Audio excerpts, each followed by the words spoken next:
Welcome to Parallel Universe. For decades, he built a reputation as the loud, unapologetic voice of motoring television, a man who seemed larger than life, impossible to slow down, and even harder to silence.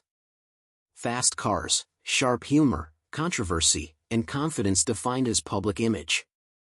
But what happened behind the scenes in recent years revealed a very different story, one that left fans shocked, reflective, and in many cases, deeply emotional. For most of his career, Clarkson looked indestructible.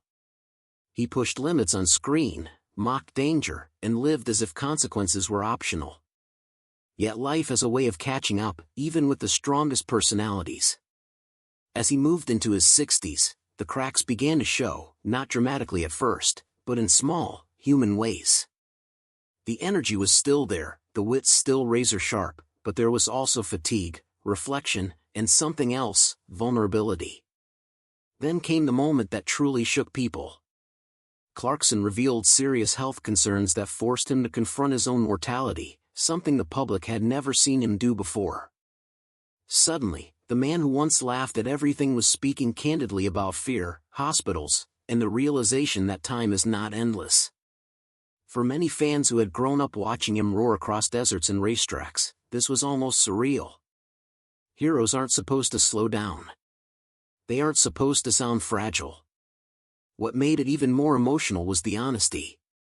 Clarkson didn't present himself as brave or heroic. He spoke like a man who had been jolted awake, someone realizing how close he had come to losing everything, his life, his future, the people he loved. He admitted that the experience changed how he saw the world, how he valued ordinary days, and how he understood the importance of simply being present. Off camera, his life had already been shifting.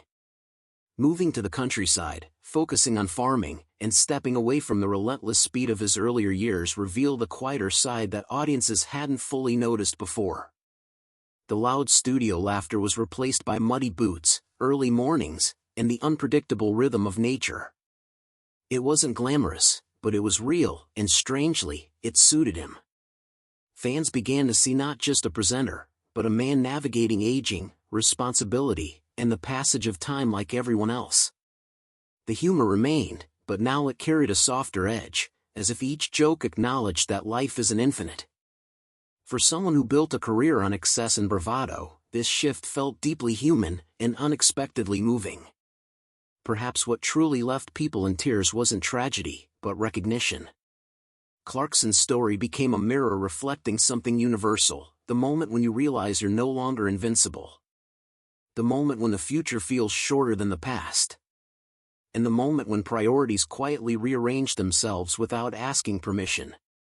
Today, Jeremy Clarkson still speaks loudly, still jokes, still provokes, but there's a gravity behind it now, a sense that he knows exactly how precious time is.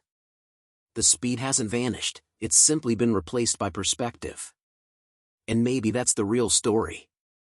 Not that something terrible happened, but that something profoundly human did. The unstoppable man finally stopped long enough to understand what matters. And for millions who watched him for decades, that realization was far more powerful than any crash, controversy, or headline ever could.